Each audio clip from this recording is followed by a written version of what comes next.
Disclaimer, this is a video of me reacting to someone else's Five Nights at Freddy's theory. I don't always agree with them, but that has nothing to do with how I feel about them as a person, or even their channel as a whole. I have and will continue to make it clear that I am a fan of this creator, and this video is simply me providing my own opinions on their theory. This video is not trying to say that I know better or am better than this creator, it's simply me seeking out other people's opinions so that I can explain the things that I agree with, the things I don't, and so I can understand these alternate opinions whether I agree or not. Anything negative I say, or any negative reaction I have towards the theory is just me disagreeing, and I will always explain my point of view. Whether you agree with my stance or the creators, please just be civil towards both of us in the comments. Thank you, and enjoy the video.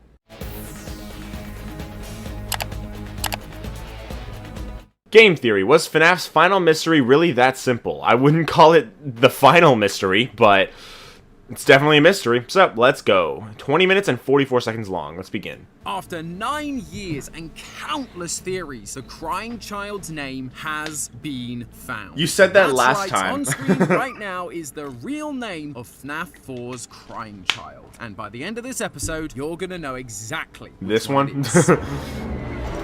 Okay. Hello, Internet. Welcome to Game Theory, the show Hi, that's Tom. desperately trying to keep up with the FNAF content train. It feels like there's been a lot, right? We had all that stuff from the 10th anniversary. We've had our first full entry into the Choose Your Own Adventure style book series, which I There's even still a haven't level read. in the new Funko Fusion game. Yeah. I swear, if there is lore in this thing, I am going to scream. Haven't played while that, I was so busy just trying to keep on top of all of that, I have no idea. someone else decided that it would be fun to add one final slice to my already oversized mountain of lore pizza. Fellow theorist and friend of the channel, Hyperdroid. Now, normally yeah. another theorist posting a theory of their own doesn't particularly slow me down. I'd normally finish writing what I'm doing and then I'd go back and watch that later. But this one was different because he claimed he'd done the impossible. He claimed that after years of speculation, he'd finally found the name of the crying child. That is a massive claim, especially when so many others had tried and failed in the past. And it wasn't all talk. He backed it up with some pretty solid evidence that the fan base seemed to love. We were inundated with messages on our subreddit. I will say, I don't think I watched the whole video. I remember putting it in my watch later, but I don't think I ever actually watched it. I saw clips of it, of like the main solution, but I don't know what else he says in that video, so this might be a little bit new for me.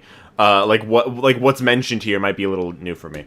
Comments all asking us one thing: is he right? And I get it. Hyperdroid is a fantastic theorist, but this particular puzzle has eluded us for so long, to the point where most of us just thought it would never be solved. If he is right and we're all gonna start calling the crying child something other than the crying child, we want to make sure it stands up to scrutiny. I will say that even if he is right about the crying child's name, I'm not going to stop calling him the crying child or the bite victim.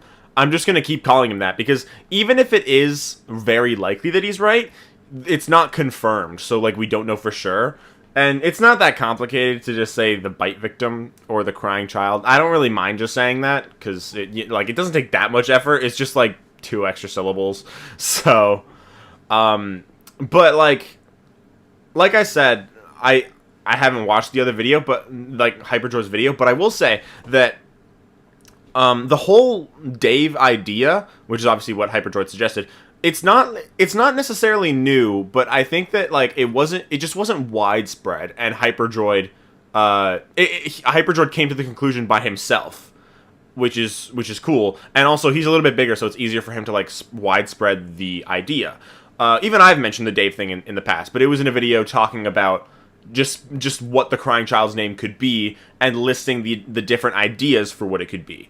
And I remember this one guy, I forgot what his name is, but I know that he mentioned me in a video where he basically said that the YouTube algorithm was kind of what made people not know about the Dave thing before, because Hyperdroid had no idea about other people solving the Dave name. And but he also mentioned that he wasn't the first one to make a video about it, and that I had mentioned it in a video before, but that it was harder for mine to be more widespread because of the fact that it was because of like the nature of that video. And like I didn't go in depth about the Dave thing because, well, I didn't think that Dave was like the most likely option. I didn't think he was the least likely option either. I just didn't think that. I was just kind of going over everything, so like I was trying to keep it brief for the most part. That's the thing. So Dave isn't necessarily a new idea, but it is definitely a good idea. I'm not sure if I believe it. I mean, I think that the evidence is definitely good. I'm just not 100% sure that like it is the correct answer. Even if I think it's the most likely one, which I'm not really sure if I do. But like even if I did think that it was the most likely one, then I wouldn't just like I said, I wouldn't go around just calling him Dave from now on. I would still call him the bite victim or the crying child. But speaking of which, I actually have a video about the crying child that I'm planning on making in the future. Not about his name, but just like about what happens to him in general, which has also been a big talking point recently because of the idea of the crying child's name being Cassidy, which I'm also making a theory on about why I don't think that's the case. That'll probably be out in the near future at some point. I don't know. I'm very lazy when it comes to editing videos, but I have a video talking about that in the future, and then after that, my next theory will probably be about what happens to the crying child. So that's just like, I guess, just letting you guys know. But yeah, we're only 1 minute and 46 seconds into this video. I've kind of been ranting, or not ranting, but yapping. So let's just keep going. Don't want to be caught backing the wrong animatronic horse. So let's go through the evidence he's presented, the methods he's used, and see whether this new name holds water. Ladies and gentlemen, it's, can't use Morty anymore, can I? Torty. And it doesn't look like Matt's going to be interrupting me this time. Gotta come up with something new.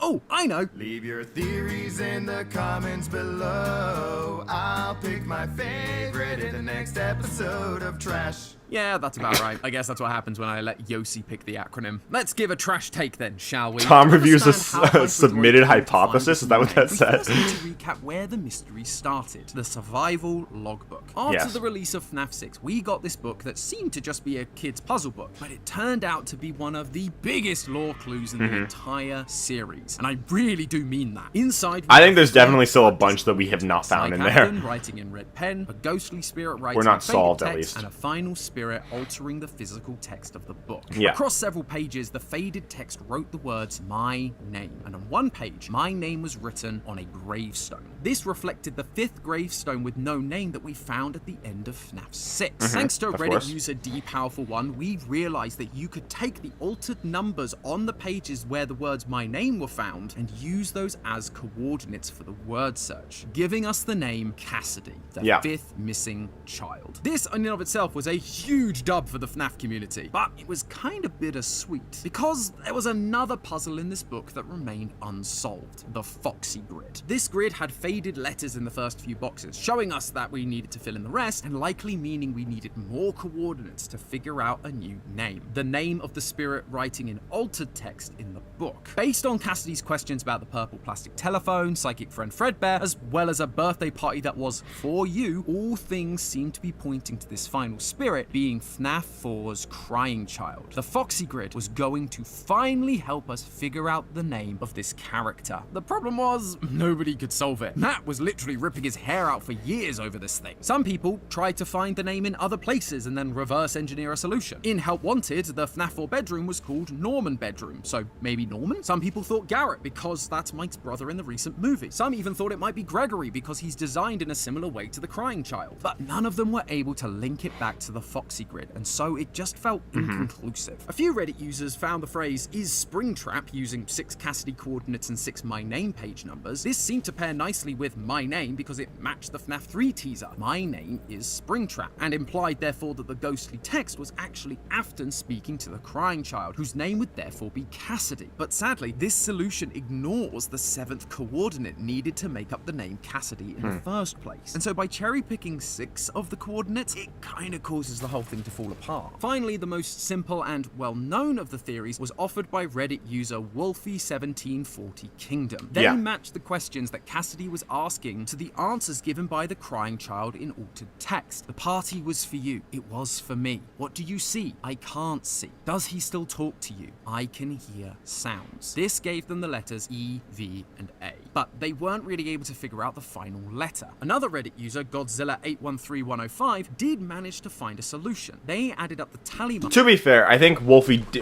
definitely did find another solution. It just didn't align with the rest of it. And this one with the tally marks also doesn't really align with it either.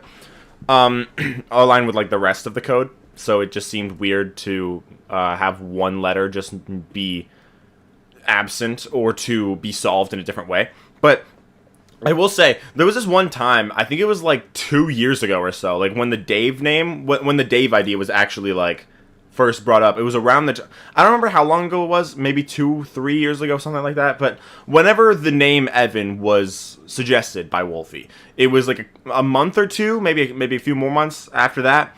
The Dave name was suggested, and it was in a Reddit post that somebody sent in a group chat, and I thought that it was pretty interesting. I didn't necessarily believe it, but I thought it was interesting. So I actually remember reaching out to Wolfie himself on Reddit, and I actually asked him what his thoughts were on it. And he said that he had, I don't really remember exactly what he said, but I remember that he said that he had his own reasons for believing that the Evan code made sense, and that he didn't believe in the Dave code. I don't remember exactly how that conversation went, but I just remember that we kind of had a random conversation about other stuff, like sister location and just random theories and stuff like that. But yeah, just wanted to mention that. Marked to give them the final coordinates 39, leading to the letter N and the name Evan. A lot of people really liked this name and thought it was an interesting theory, but because you had to break the method on that final letter, it was just too tough a moon drop to swallow. Enter Hyperdroid. He too liked the initial method posed by Wolfie, but he agreed that the final letter would need to follow the same method, especially as Crying Child does offer a fourth answer, I'm scared. So he took the same 3 answers to get the letters E, V, and A, but rather than skipping the fourth answer, he tried to match it to another one of the questions. On page 41, Cassidy asks, do you have dreams? Initially, that doesn't seem to make a lot of sense given the response, but underneath that question, Mike has drawn a picture of Nightmare. The Nightmare animatronics came from Williams' experiments on his kids, and it's been theorized that this is what was used to make the Crying Child scared of the animatronics in FNAF 4. That means the Crying Child would not only know what this is, but would also be afraid of it, leading to him giving the seemingly non-direct answer, I'm scared. Taking the page number for that question, you can plug it into the Foxy grid and get the letter D, spelling Evad. Then, noticing all the references the book had to reflecting, along with the random mirror next to the word search that's never been used for anything, Hyperdroid reflected the answer, giving them the Crying Child's name. D-A-V-E. Dave.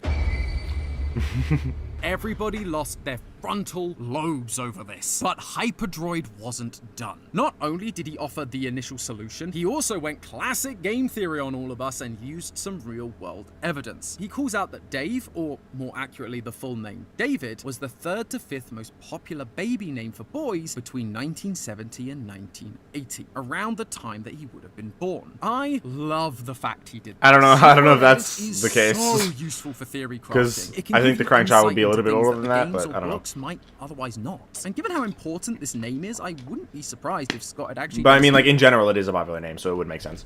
Is so useful for theory crafting. It can give you insight into things that the games or books might otherwise not. And given how important this name is, I wouldn't be surprised if Scott had actually done some real-world research himself into the name. And what's more, I think we can actually expand upon Hyperdroid's idea here by getting a little more specific. So, let's give it a go. FNAF is commonly depicted as taking place in Hurricane, Utah. According to the United States Social Security Administration, between 1970 and 1980, David switched positions a few times, occupying either the 4th, the 3rd, the 2nd, or the 1st most popular spots, higher than what Hyperdroid presented. So we're off to a pretty good start. Although, there is one detail about the Aftons that we never really talk about that could change all of this. Ludwig actually mentioned it when he binged all of the FNAF lore with Matt on stream. Matt, why are they British? Why are they British? The kids are raised in Utah and they sound British. When the Aftons speak, they sound British. Likely somewhere from England based on the accents. I'd like to say it's nice to have some British representation in video games, but I'm not really sure this is the one I'd want to claim. Anyway, this detail could throw a spanner into the works, as there's a chance that William named his kids based on what was popular back home rather than where they lived now. So, was David still a popular name in the UK? Thankfully, the answer is abso-freaking-lutely. More so than in America, actually. According to the Office of National Statistics, David was the most popular name for boys in England from 1954 to 1974. After that, between 1974 and 1994, it only dropped down to number 3. So still, this is looking like a pretty solid piece of evidence right now. Plus, we can actually take it a step further. Wanna guess what other name was in the top 10 baby boy names during the 70s? Michael. In the UK, I was about to ask that, actually. Most popular name for a boy, and in Utah, it was literally the the #1 name every year in the 70s, except 1973, where it was overtaken by Jason.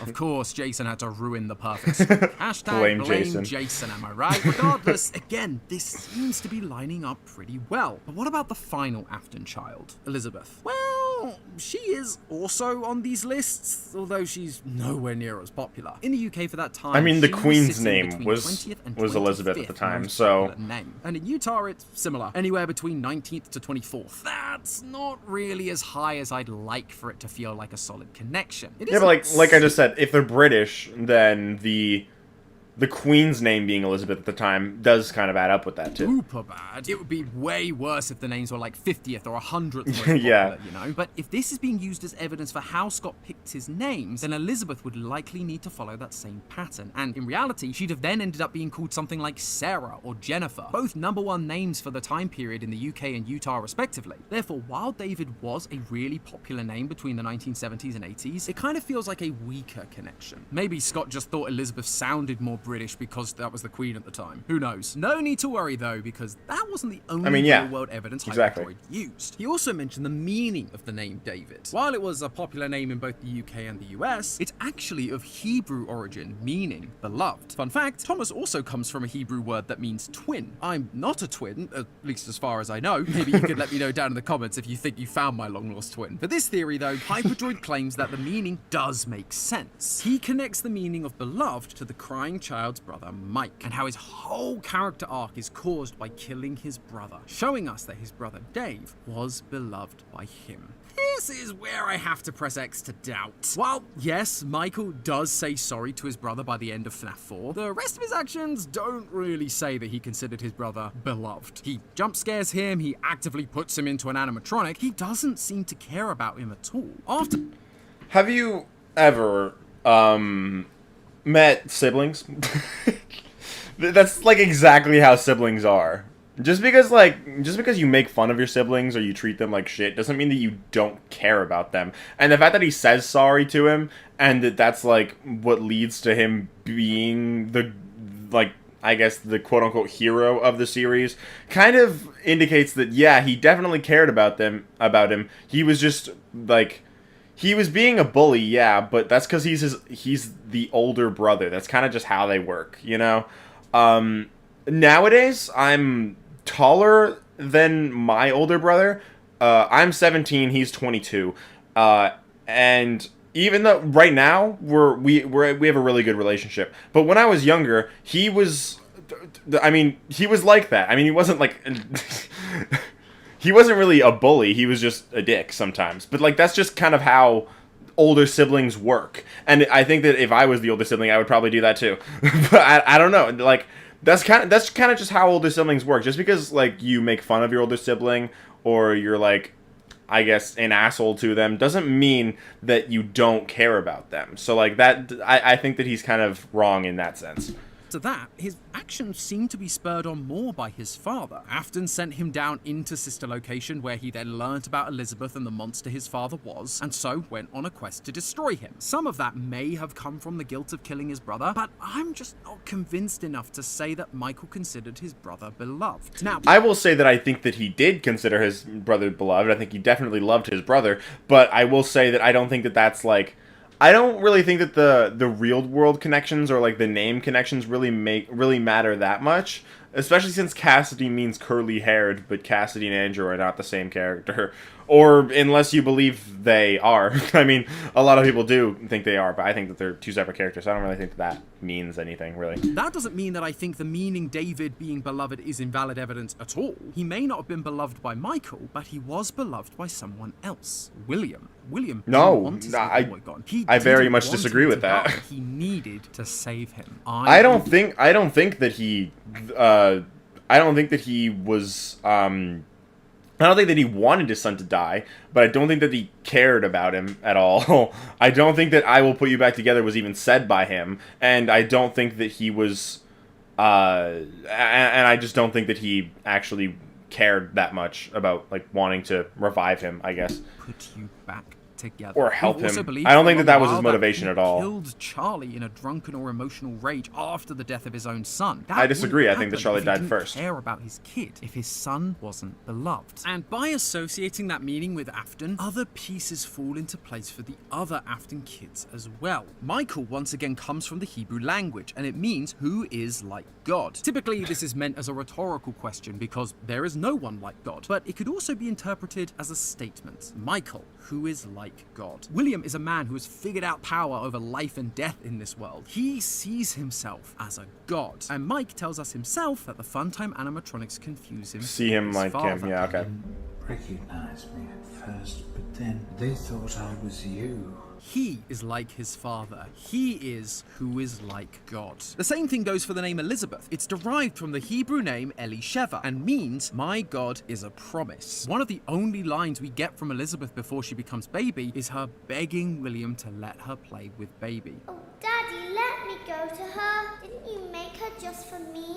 Baby was made by Afton for Elizabeth. She's annoyed because she is now being denied the thing made specifically for her. The thing that was promised to her by her father, by the god of this world. After that, she disobeyed and got scooped. And so Afton made her another promise, the same one he made the crying child. He sent Michael down into the bunker to put her back together. 3 Afton kids, 3 Hebrew names, 3 meanings that all point back towards dear old dad. It's like poetry. It's like poetry, so if they rhyme. Interestingly, William isn't of Hebrew origin, it's actually Germanic, but it also has an interesting meaning. Resolute protector or strong-willed warrior. He tried to protect Elizabeth. He was resolute in fixing and protecting the crying child after he died. And if you don't call surviving a spring-locking strong-willed, I don't know what else you'd call it. So, from a thematic standpoint, the name Dave does seem to work. Its meaning I think that the Dave code makes sense,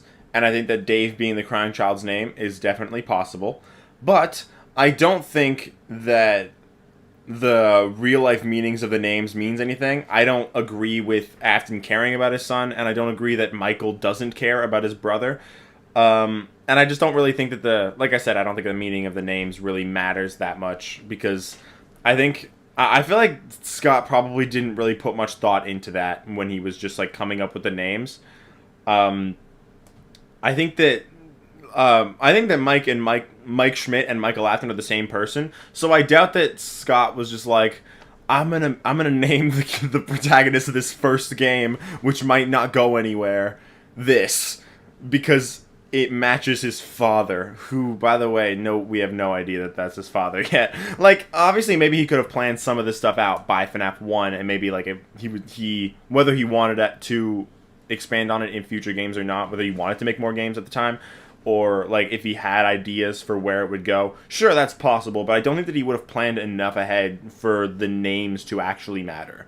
So that's my thoughts on it. Maybe I'm wrong, obviously. I'm just saying that that's what I think. Fits what we know of the character, and it ties into the same themes as the rest of the Afton family. It's at this point, though, I should probably address the Orville in the room. Real-world research is great, and strong connecting themes are fantastic pieces of supplementary evidence. But that's the point. They're supplementary. Yeah. If the core evidence isn't there to back it up in the first place, then it don't mean squat. It all comes down to the actual method that Hyperdroid used to solve this puzzle. And I'll be honest, when I first saw it, I was a little unsure. Using the faded text of "the party was for you and what do you see" make complete sense for the answers "it was for me and I can't see." I Can Hear Sounds technically works with "does he still talk to you?" though it's not the cleanest, but I'm scared being a response to "do you have dreams?" does feel like a bit of a stretch. The line only works because of the nightmare going on the same page, even though none of the other questions need context clues from the page. This feeling was also exacerbated when Hyperdroid pointed back to a Reddit post by the user Ecstatic Marzipan 7 from the GT subreddit. They came up with a solution 3 years ago, so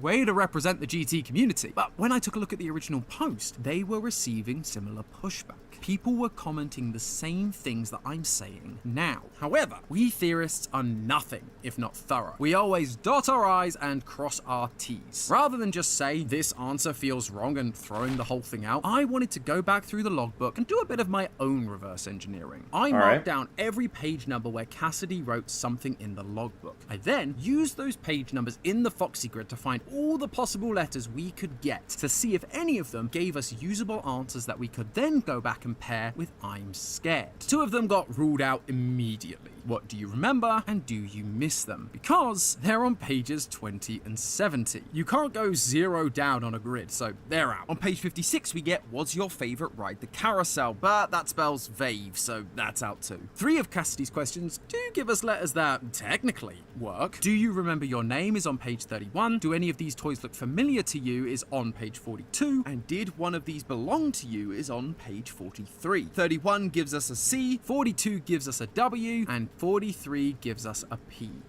So the thing is that some of the faded text questions do require context clues. So I think that do you have dreams requiring constant context clues, even though it has an answer and a lot of the other ones that need context clues don't have answers, that doesn't mean that it doesn't work just because it needs context clues. So I think that, like, again, I'm not saying I necessarily believe that Dave 100% is correct. I'm just saying that I don't think that the context clues being necessary, I don't think that that's a problem, personally. In these letters you can spell cave, wave, and pave. All real words, but not exactly names, especially considering the very normal Mike and Elizabeth. Although, page 43 isn't actually labeled as 43. It's one of the altered page numbers, and it shows 15. So I tried that too, and it gave me... Isn't 15, I'm pretty sure, is actually the name that is used... I'm pretty sure page 15,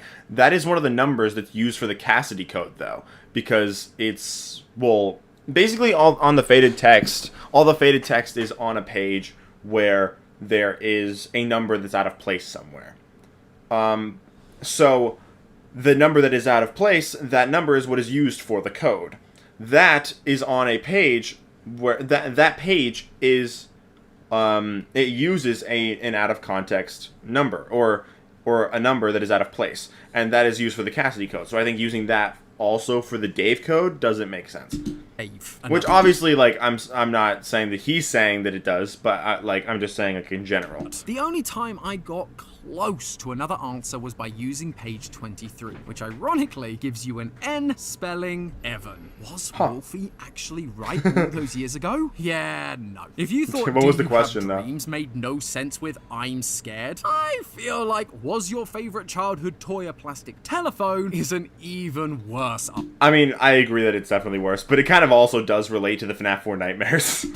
It would then mean we haven't reversed anything either, and so the mirror in the middle of the book would also remain unused, which isn't really ideal. The last page to try was 83, where Cassidy asks, is this song familiar to you? This gives you a T in the Foxy grid, and I tried using this as both an alternative for I'm scared as well as I can hear sounds, just to be sure, but no combination of those letters made a name either, which means by process of elimination, do you have dreams does kinda have to be the answer. If it's not, we also have to throw out the letters E, V, and A too, because we need to... Also, technically, while what do you see and the I can't see, they don't rely on that mirror, the what do you see is in relation to the mirror. So by that logic, that question also relies on context clues.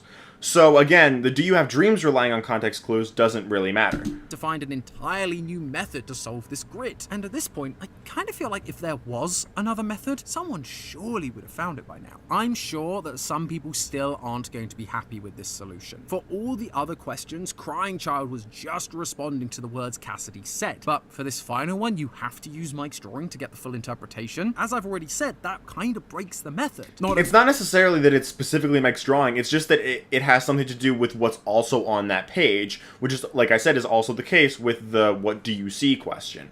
So just because Mike drew there doesn't mean that it's relying specifically on Mike's drawing. It's just relying on something else that's also on the page, right? And again, that's what happened with the what do you see question. That's also relying on something that's on the page, the mirror. much as finding the N for Evan using the tally marks did, but enough that it doesn't feel satisfying. Except when you stop and look back, Scott actually did the same thing with the Cassidy puzzle. Think about it. At the start, we were using altered page numbers from pages with my name written on them. But as the puzzle went on, that changed. Suddenly, we stopped using altered page numbers. It was just and faded began text. using other altered numbers from the page, like 7 and 2 or 10 and 11. On some pages, we're not even using It was basically altered just numbers. that, like I said earlier, it was the numbers that were just on the page and kind of out of place on the same page where there is a faded text question or just some type of faded text somewhere. That's basically just how it worked. One of them, we use numbers written by Mike, a completely different character. And on another, you have to follow Mike's clue to a different page and then use the numbers that are just in the book. They're not altered, they're not written down, they're just there. We were still following the my name Do part those of the numbers book, actually have something to do with that, or no? but the actual number used for the coordinates was different. That rule was being broken. And yet, no one really batted an eyelid when that was pitched out. Why? Because we got an answer that made sense. Yes, the method was a little messy, but clearly it was the correct solution that Scott had planned, given he then went on to confirm the name Cassidy in his cancelled movie ideas. And in the fourth This closet. is the same situation. We finally have an answer that spells a name and follows the same kind of puzzles, even if the method is a little messy. Maybe Scott wanted to make the puzzles harder as they went on. It's not really messy, maybe though, he just to be isn't fair. that good at planning puzzles to begin with. We theorists are so used to complex ciphers and ARGs that sometimes I think we expect everything we solve to be on that level, but in actuality, not everyone is. And so the simplest solutions can actually be the best. All that being said, what do I actually think? Is Dave the real name of the crying child? Well, even though a little messy, the solution does fit. It gives an answer for the random mirror in the middle of the book, and it works thematically with all of the Afton children and their parts in the story. Is Crying Child's name Dave? For me, after spending days going back and forth, looking at every side of the argument, I have to say that the answer is a resounding yes. I believe that Dave is the name of the crying child. So to Hyperdroid, Ecstatic Marzipan 7, and any other FNAF theorist that came up with this solution over the years, I didn't come up with it, I just mentioned you it. but- did it. You so I didn't do solved it. the I didn't do Foxy it at Grid, all. and you got the theorist seal of approval. Editor, cue the applause! So nice to give one of these out, especially to people like Ecstatic Marzipan 7 who solved this thing over 3 years ago. It's a helpful reminder that there are some fantastic theorists out there. We just need to be open to hearing them out. Whether they're a tiny channel here on YouTube, a small post on a subreddit with only 2 upvotes, or a random reply on a Discord server, they can have ideas that are just as good as any one of us bigger channels. It may go against our own personal headcanons, but if this experience has taught us anything, it's not to discount those ideas just because they're a little out there. Give them a chance. Who knows? They might actually have the solutions we've all been looking for. But hey, that's just a theory. A game theory! Thanks for watching.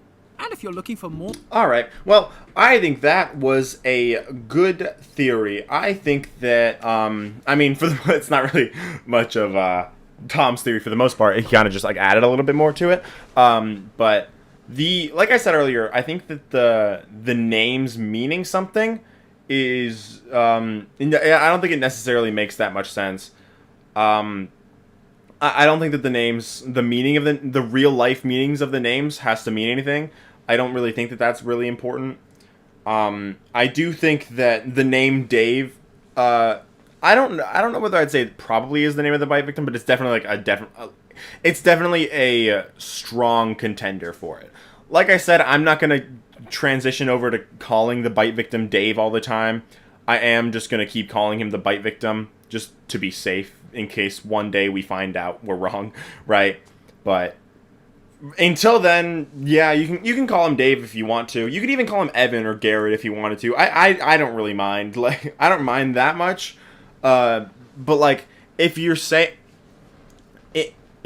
something like Evan or Garrett and you believe that is their name, that's cool. But I would say that you probably shouldn't blindly follow that, and you probably shouldn't just say that in any setting. I feel like calling the bite victim a specific name only really works for sure in like a narrative, like in like a FNAF timeline video when you're just telling the story and like obviously he has an actual name, so you're just saying a placeholder name just so you don't have to keep saying the bite victim or the crying child.